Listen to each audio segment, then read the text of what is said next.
Hi, my name is Ann Mossop and I'm an employment specialist with the Next Steps Employment Centre in Downsview.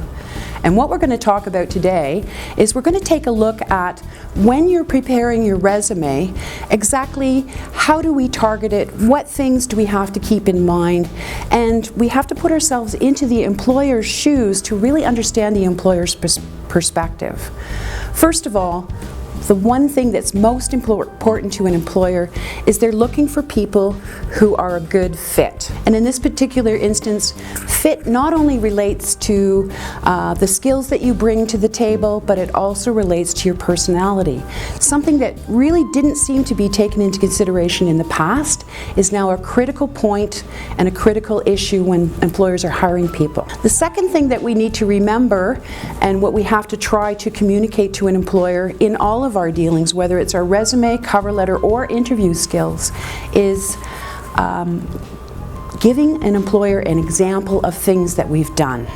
A way to formulate some of our accomplishment statements, a way to answer questions, behavioral questions, especially in an interview, is to use PAR. PAR allows the employer to follow our train of thought and to give an example that is helpful for them to make the connection between what we've done in the past and what we can do for that future employer.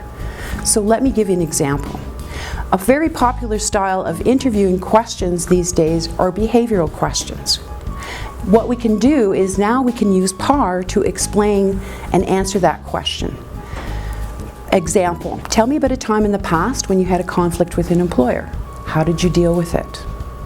Well, there was a time in the past when I was working on a sales campaign with my manager and we couldn't really agree on how to approach. I had ideas, she had ideas, and we just couldn't come to a conclusion as to how we were going to approach it. Problem. So what we did was we sat down together and I presented some of my ideas, she presented some of her ideas, and we came to a consensus as to how we were going to handle this particular marketing campaign for spring promotions. Action. And the end result was we came up with an excellent plan and we actually increased our sales 10% over last year. That's an example of how you can use PAR. You can use it in your resume, but you can also use it in interviews.